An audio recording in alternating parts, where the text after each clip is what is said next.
So hello everyone, I am Prem. और आज मैं बात करूंगा कुछ ऐसे कंफ्यूजिंग टर्म्स के बारे में जो कि एग्जाम के पर्सपेक्टिव से काफ़ी इंपॉर्टेंट है। और अक्सर उनसे एग्जाम में क्वेश्चन पूछे जाते हैं। और आपका C S R NET life science का एग्जाम आने वाली 17 जुलाई को है। तो मैं एक क्विक रिवीजन वीडियो बनाऊंगा इन टर्म्स को लेके, सो दैट कि एग्जाम के टाइम पे आपको कोई कंफ्यूजन ना हो और आपको ये टर्म्स क्लियर हो सकें। ओके, तो हम बात करते हैं। जो है, सबसे पहले बात करेंगे हम होमोलॉगस जीन के बारे में या होमोलॉग्स के बारे में। सो ये शुरू करो उससे पहले आपको मैं बता दूं कि आपने जैसे होमोलॉगस स्ट्रक्चर्स और एनालॉगस स्ट्रक्चर्स के बारे में बचपन से ही आप स्कूल की क्लासेस से ही पढ़ते हुए आते हैं। तो होमोलॉगस जीन्स भी होते हैं और सेम विद एनालॉगस जीन्स भी होते हैं और स्ट्रक्चर्स भी होते हैं।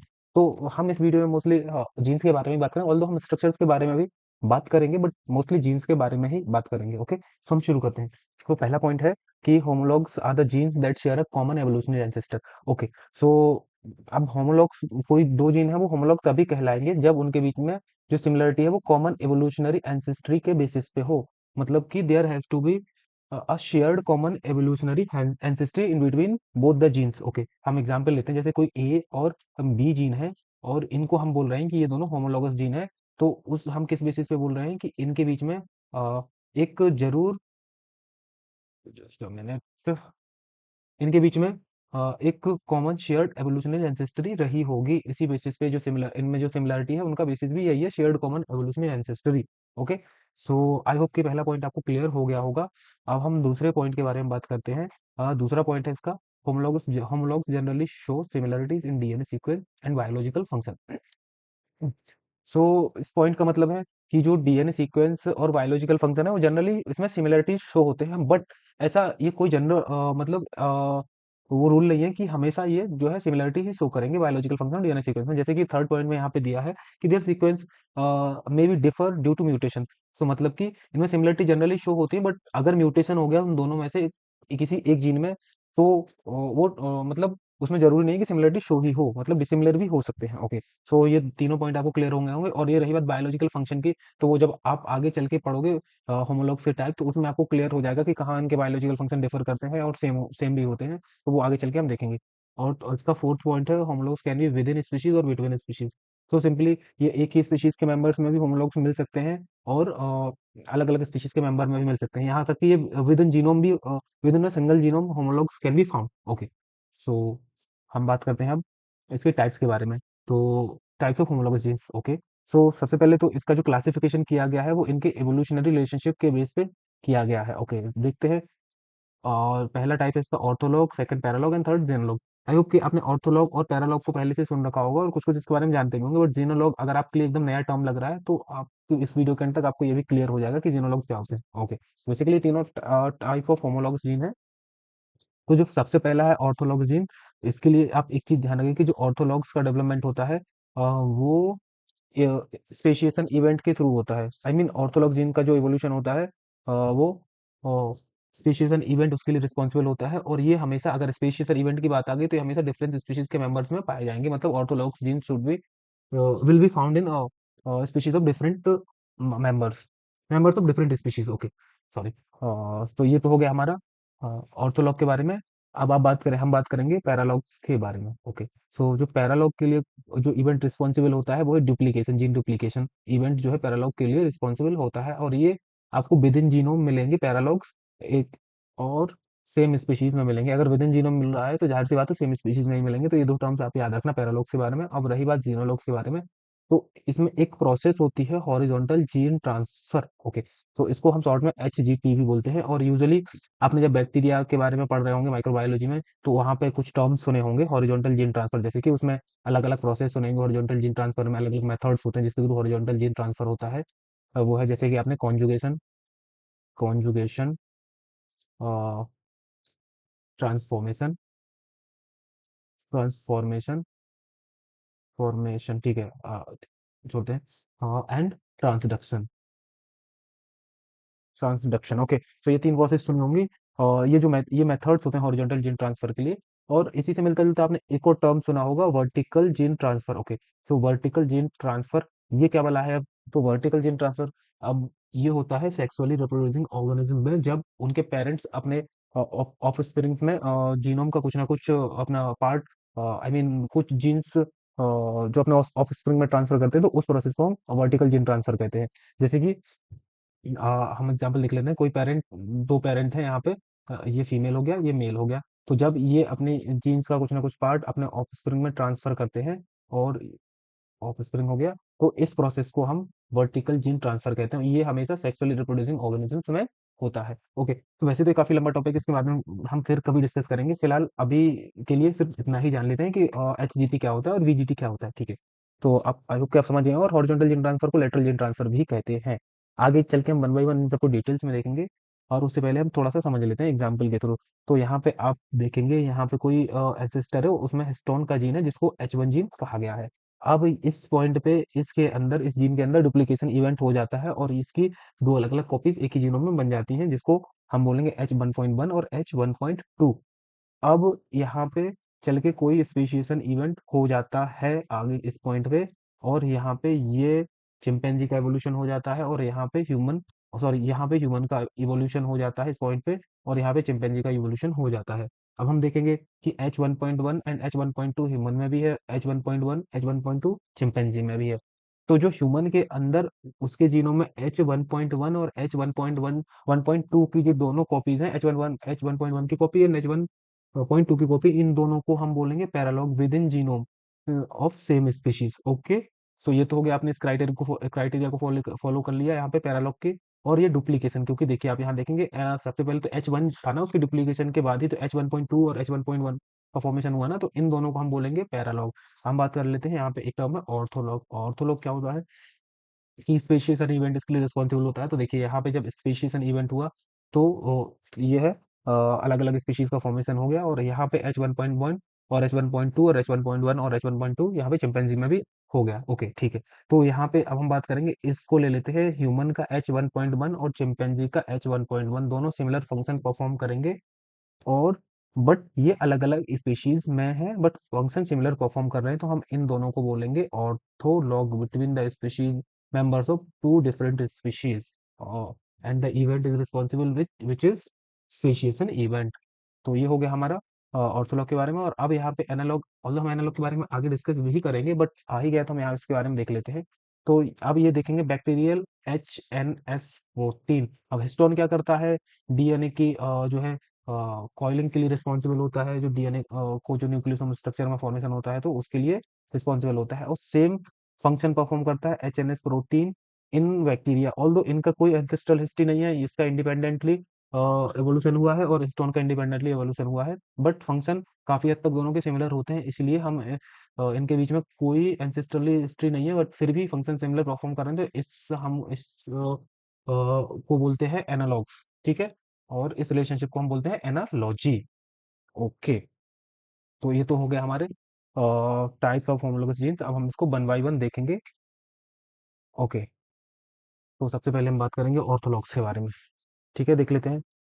Two genes in different species that evolve from a common ancestral gene via speciation event. तो जैसे कि मैं पहले भी बताया था कि जो ऑर्थोलॉग्स का फॉर्मेशन था वो स्पेशिएशन इवेंट के थ्रू होता है, और ये हमेशा दो अलग अलग स्पीशीज में पाए जाते हैं, species one, species two, for example इन दोनों में कोई जीन है और वो सिमिलर फंक्शन परफॉर्म कर रहा है, तो उसको हम क्या बोलेंगे, ऑर्थोलॉग बोलेंगे। हम इसको एग्जाम देखिए, जैसे second point, they normally retain the same function. तो एग्जाम्पल के थ्रू समझ लेते हैं। ये कोई अल्फा चेन जीन है, यहाँ पे अल्फा चेन जीन है, और ये उनके अर्ली एंसेस्टर में था, और यहाँ से स्पेशिएशन, ये स्पेशिएशन इवेंट हो रहा है,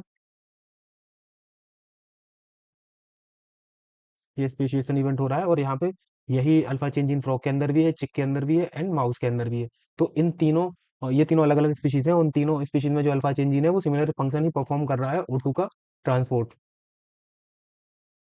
ठीक है। ये O2 का ट्रांसपोर्ट कर रहा है, और इसी बेसिस पे इसको हम क्या बोलेंगे, ऑर्थोलॉग बोलेंगे, क्योंकि इनकी शेयर्ड कॉमन एंसेस्ट्री है, और स्पेशिएशन इवेंट के थ्रू ये अलग अलग स्पीशीज में पाए जा रहे हैं, और सिमिलर फंक्शन को परफॉर्म कर रहे हैं। तो ये हुआ हमारा ऑर्थोलॉग के बारे में। बाकी रेस्ट हम नेक्स्ट में देखेंगे, ये पैरालॉग के बारे में नेक्स्ट जो पार्ट इसी वीडियो का, उसमें हम देखेंगे।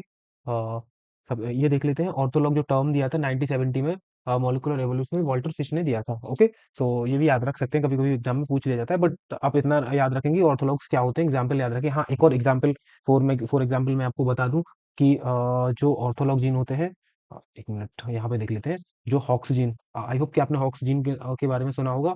हॉक्स जीन, जो ह्यूमन में मतलब वर्टिब्रेट्स में पाए जाते हैं, इनका फंक्शन क्या होता है, कि ये जो बॉडी के प्लान को डिटरमाइन करते हैं, कहाँ पे कौन सा पार्ट बॉडी का डेवलप होगा, वो डिटरमाइन करते हैं। जैसे हैंड, आपके हैंड्स लेग्स, वो कभी आपने ये तो नहीं देखा होगा ना कि लेग्स हैंड की जगह पे आ गए, या हैंड लेग्स की जगह पे हो गया, हेड वाव की तरफ डेवलप हो गया, तो ये सब डिटरमाइन करता है आपका हॉक्स जीन। ओके, अब इसी जीन का एक होमोलॉग है आपका कहाँ पे, ऑर्थोलॉग। जो होमोलॉग ऑर्थोलॉग होमोलॉग होमोलॉग का ही टाइप है, तो जो ये ऑर्थोलॉग है आपका Drosophila,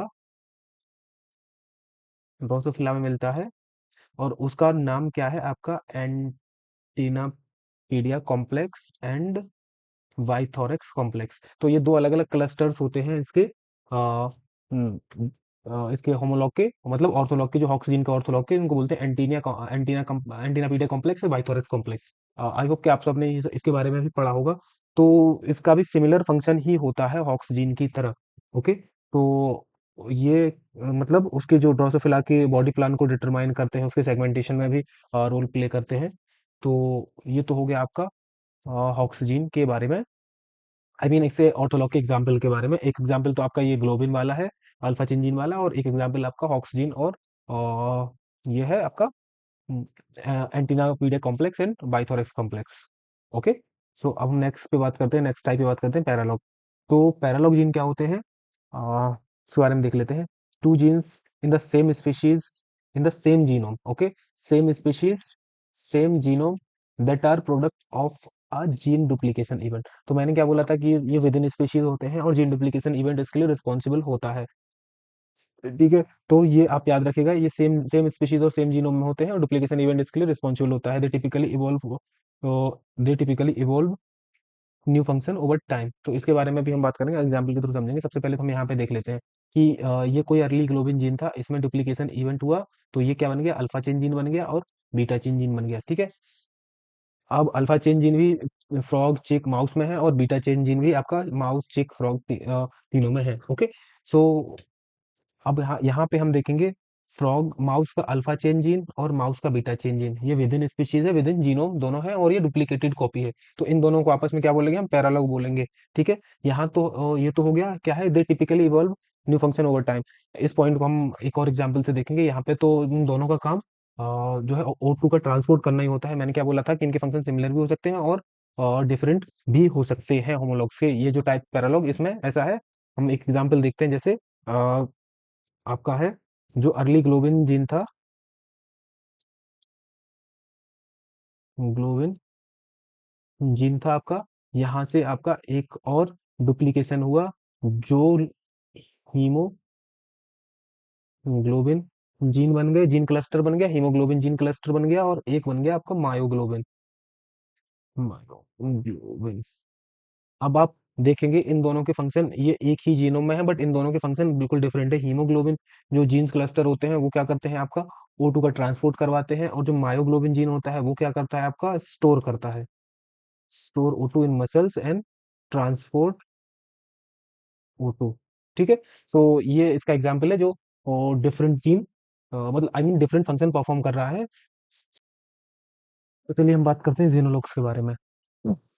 जीनोलॉग्स are the homologs genes resulting from the horizontal gene transfer between two organisms. तो ये तो स्ट्रेट फॉरवर्ड पॉइंट है कि जो हॉरिजॉन्टल जीन ट्रांसफर इसके लिए रिस्पॉन्सिबल होता है, जीनोलॉग्स के लिए।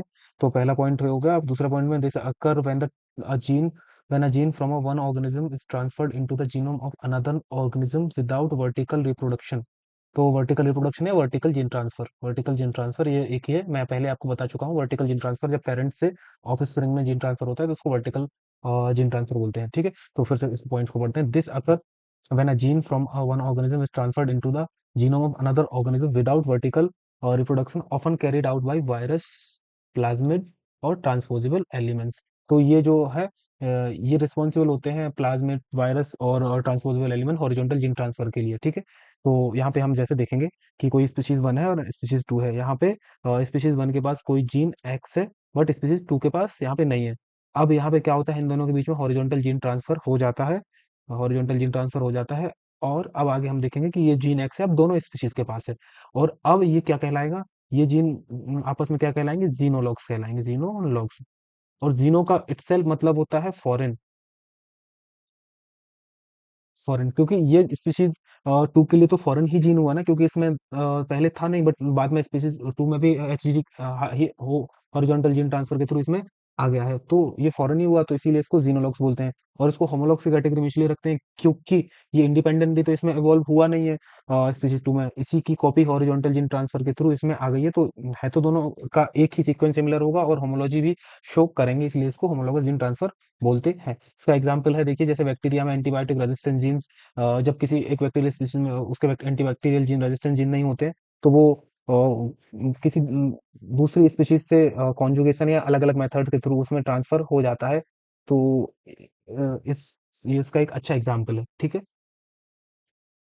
हम कुछ और टर्म्स के बारे में भी बात कर लेते हैं। यहाँ पे पहला टर्म है एनालॉग्स। तो एनालॉग्स के बारे में पहले भी डिस्कस कर चुके हैं कि analogs structures are the structure that evolve independently without any shared common ancestry. तो फिर भी हम देख लेते हैं यहाँ पे एक एक अच्छा एग्जाम्पल भी दिया हुआ है, ये अक्सर स्कूल टाइम से ही हम इनके बारे में पढ़ते हुए आए हैं। तो एग्जाम्पल है इसका, wings of bat and bird are as flight organ, they are analogs, ठीक है। तो एज फ्लाइट ऑर्गन याद रखना, क्योंकि अगर हम ये तो फंक्शन की बात होगी, इसका फंक्शन दोनों का सिमिलर होता है, बट दोनों ही अलग अलग उससे बिलोंग करते हैं, क्लासेस से बिलोंग करते हैं। ये आपका बैट बैट हो गया आपका मैमल, और ये आपका हो गया एवियन, वर्ड हो गया एवियन, ठीक है। तो कोई भी वर्ड ले लो, वो एवी या एवियन हम बोल सकते हैं। तो अगर हम इसके फंक्शन की बात करें तो ये एनालॉगस स्ट्रक्चर होते हैं, बट इसमें भी एक कैच है कि अगर आप इसके बोन स्ट्रक्चर की बात करो, बोन स्ट्रक्चर, तो दोनों में काफी सिमिलैरिटी दिखेगी आपको। ये जैसे ह्यूमरस हो गया, ये रेडियस अल्ना हो गया, इसमें भी रेडियस अल्ना, और ये अदर बोन भी काफी सिमिलर होती हैं। तो अगर बोन स्ट्रक्चर स्ट्रक्चर की बात करें तो ये होमोलॉग्स होते हैं, होमोलॉग्स होते हैं। अगर आप बैट और बर्ड के विंग को एनालॉग बोल रहे हो, तो वो सिर्फ उसके फंक्शन के बेस पे बोल रहे हो कि दोनों एक ही सिमिलर फंक्शन परफॉर्म करते हैं, उड़ने के काम आते हैं। और ये आपका कन्वर्जेंट एवोल्यूशन के कारण ऐसा होता है कि एक मैमल एक बर्ड है, बट दोनों के पास विंग है और दोनों उड़ने का काम करते हैं। तो ये तो हो गया आपका एनालॉग स्ट्रक्चर। अब हम देख लेते हैं एक एक टर्म, जैसे यहाँ पे आया था होमोप्लासी, वो क्या होता है, और साथ में होमोलॉजी भी क्या होता है।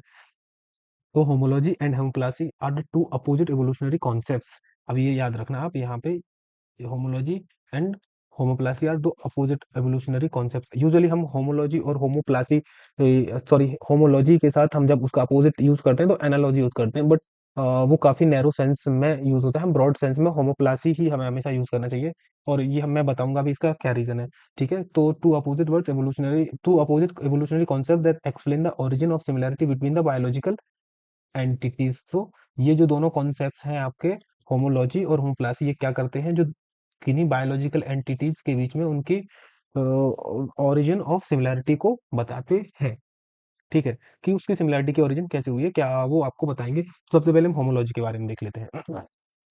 अब ये होमोलॉजी क्या है, एक इवोल्यूशनरी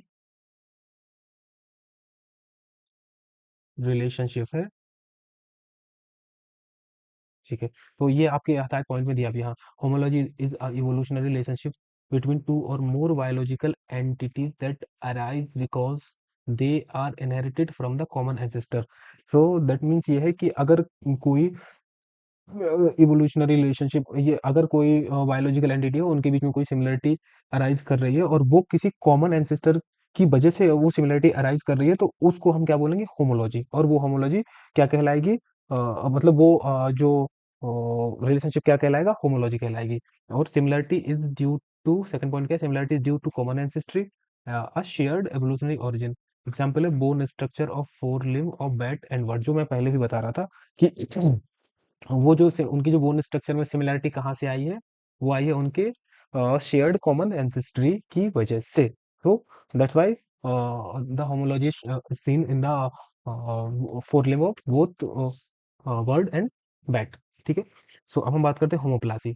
अब यूजुअली हम होमोलॉजी के अपोजिट वर्ड यूज करते हैं एनालॉजी, बट वो काफी नैरो सेंस होता है ये, और ये ब्रॉड सेंस में हम हमेशा होमोप्लासी वर्ड यूज करना चाहिए। इसका बारे में हम देख लेते हैं। Homoplasy is the evolutionary relationship. जैसे होमोलॉजी की तरह ये भी होमोप्लासी भी एक इवोल्यूशनरी रिलेशनशिप है, और ये क्या शो करता है, दो बायोलॉजिकल एंटिटीज के बीच में जो सिमिलैरिटी है, वो ये बताता है कि ये जो है इसके इंडिपेंडेंट एवोल्यूशन के कारण अराइज हुई है, ना कि इसके शेयर्ड कॉमन एंसेस्ट्री के कारण। ठीक है, तो सिंपल सा इसका होमोलॉजी का जस्ट अपोजिट होता है कि ये जो रिलेशनशिप को बताता है कि ये कहीं से शेयर्ड एंसेस्ट्री से नहीं आया है, ये भाई आपका इंडिपेंडेंटली आया है, हमें उससे कोई लेना देना नहीं कि उसमें क्या है इसमें क्या है, हमारे बीच में कोई रिलेशनशिप नहीं है, ये ऐसे शो करता है rather than inheritance from the common ancestor.